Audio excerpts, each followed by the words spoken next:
Alright, good evening folks, it's Enforcer Matt and welcome back to another short war video, and today we have very big news that Russia has withdrawn its very last patrol ship of the Black Sea Fleet from the ports of Crimea in a very big move, and the ship is on its way back to mainland Russia, presumably to protect that fleet. And we're also getting word as well that a Russian nuclear power plant is having some trouble in mainland Russia, and finally we're hearing and also seeing video evidence of fires breaking out all across mainland Russia due to Ukrainian drone attacks and also due to Russian incompetence. But with that, we're jumping into our first article of the day, which goes to Sergey. And in this post, we can see that as of July 15th, Russia withdrew the last patrol ship of the Black Sea Fleet from occupied Crimea, and that was stated by Dmytro Pletenchuk, who's the spokesman for the Ukrainian naval forces. And also to note, at the beginning of the full-scale invasion, the Black Sea Fleet of the Russian Federation had 74 warships, and during almost 2.5 years of invasion, Ukraine destroyed or disabled at least a third of the Black Sea Fleet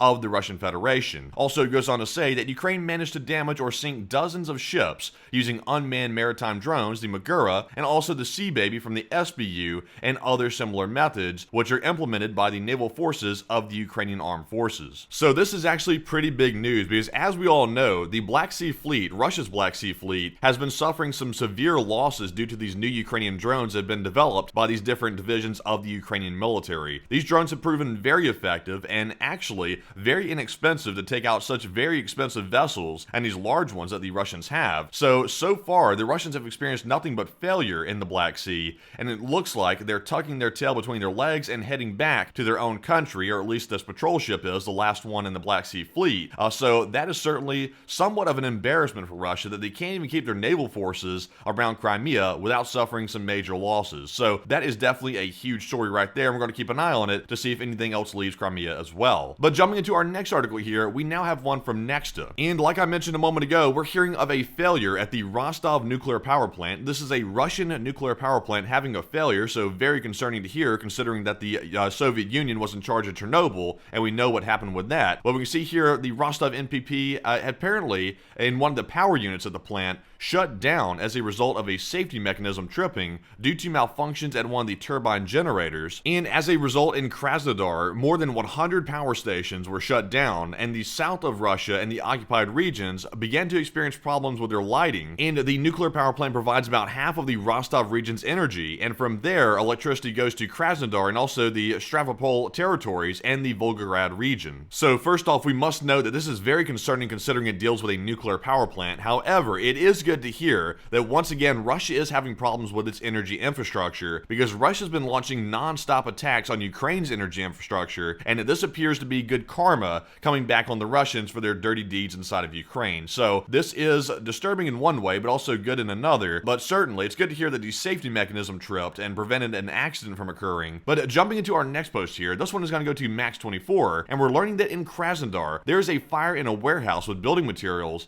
and the fire covered at least 1,000 square meters. So let's take a look at the video and see just how big the fire really is.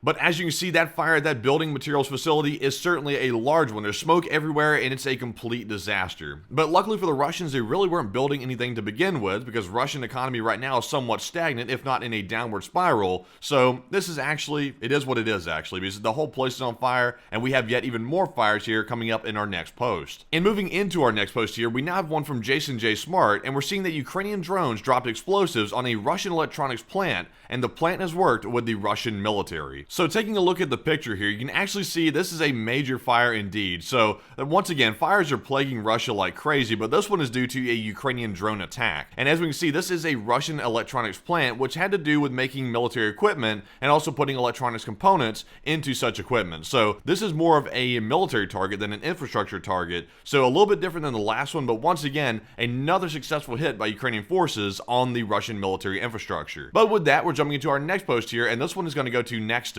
And this is honestly somewhat of a comical article right here. We're learning from Forbes that the Russian military tried to attack the AFU positions near Kupiansk on golf carts. But we can see here the publication notes that the Kremlin is facing difficulties in replacing destroyed armored vehicles, so more and more units are being equipped with civilian vehicles, including the Chinese Desert Cross 1000 3 ATVs, as well as motorcycles from China and Belarus. And it says, quote unquote, against entrenched Ukrainian troops, supported by artillery and drones, the troops on ATVs and motorcycles simply don't stand a chance, according to the authors of the article. So it really does not honestly take a war expert to tell us that it's probably not wise to go into a military battle on a Chinese golf cart. That's probably not a wise thing to do, and as the Russians found out, that ended up being their ultimate demise. So definitely not wise, and I'd recommend in the future that future militaries do not go into battle on golf carts. But with that, we're jumping into our next post here, and this one also goes to Nexta. And this article is somewhat interesting right here. We're learning that a member of the North Korean delegation drowned in Moscow, and according to pro-Kremlin media, the 64-year-old representative of an agricultural enterprise from North Korea came to Moscow on a working visit, lived in the embassy of North Korea, and the man went to rest on a beach and then disappeared. And then a few hours later, his colleagues found only his belongings on the shore, and then the next day, the man's body was found in a pond. So I have no idea what is up with this story right here.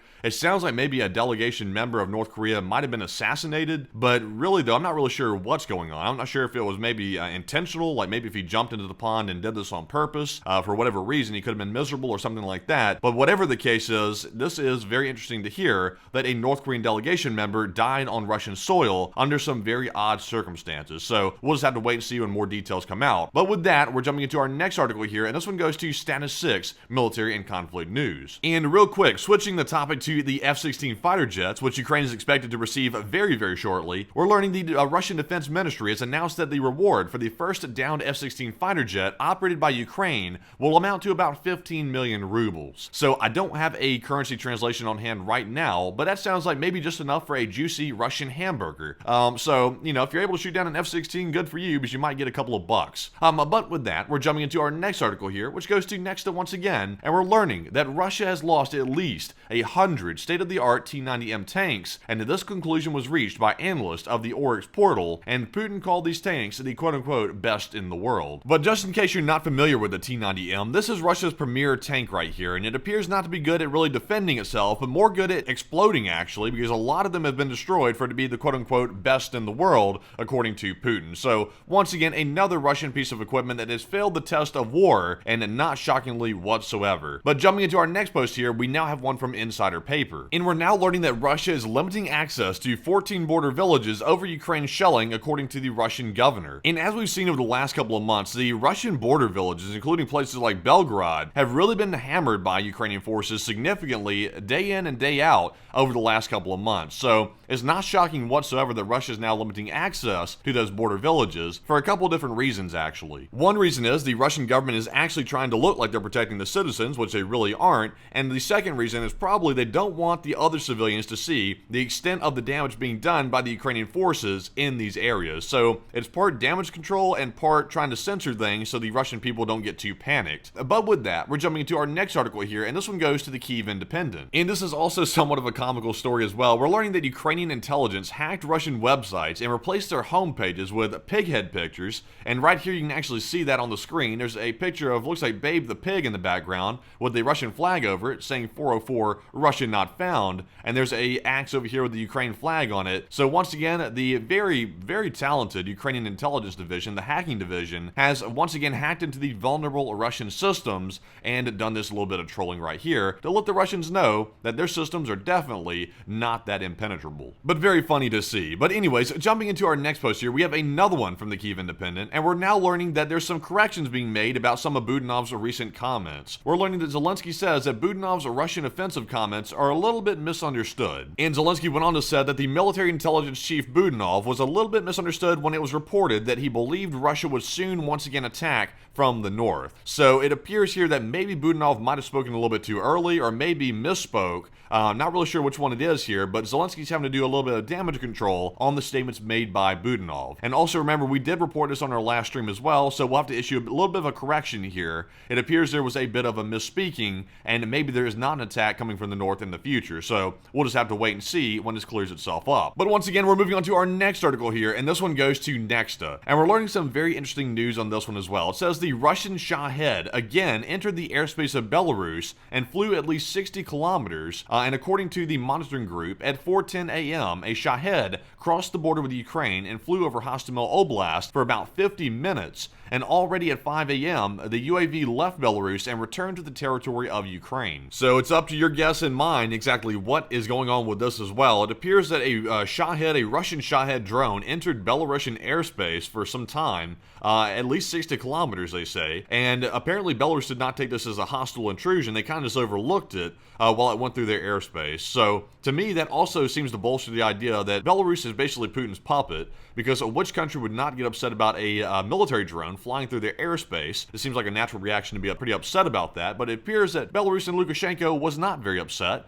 And also, we don't know why this drone went through their airspace. Maybe it was off target, misguided, or something, but certainly a very interesting case of a Russian miscalculation, or maybe intentional. We just don't know. But with that, we're now moving into our final article of the video, and this one goes to Nexta, and we're learning some very positive news about future aid to Ukraine. We're learning that Spain is stepping up and now transferring 10 Leopard 2A4 tanks to Ukraine, according to the Defense Ministry, and these tanks have undergone repairs at the Seville plant, and the ministry said that next weekend they will arrive at the port in Poland, from where they will be sent to the Ukrainian armed forces. So once again, very good to hear that the European partners are stepping up and providing more aid to Ukraine, because they've been doing so in quite big numbers here recently, and now Spain is also stepping up to do so as well. And also, real quick, kind of off topic, but another note as well, I've been seeing people get very worried about potentially US aid getting cut off to Ukraine. I would simply say this, not going to get political here, but I don't think Ukraine aid will ever be totally cut off. It may be slightly reduced, but I don't ever see it getting totally cut off. So I just want to say that real quick, because I see a lot of people out there panicking about it getting cut off. I simply, in my opinion, don't think that's going to happen, but feel free to leave your comment down below if you think that's going to happen, because I'd be curious to know. But me personally, I'm not too concerned. I think it'll keep going, because everybody kind of understands deep down how important Ukraine's defense is to NATO security. So regardless of what's said out there in the talking points and things like that, I think the aid will keep flowing in. But with that, we're jumping actually out of this segment, because we just finished our video. That was our last article to cover. And with that, I hope you found today's video informative, and if you have, please press the like button and also subscribe to the channel as well, because that greatly helps us get the news out there. And if you want to support our channel financially, you can do so on our Patreon page, and the link is in the description below for Patreon, where you can go and sign up for a monthly membership, and that greatly helps us keep running, because of course that helps our operation keep going financially, which is a big part of the whole thing. But with that, thank you all for watching. Please feel free to join us tonight at 10 p.m. Eastern for our nightly war news stream, and with that, bye bye for now.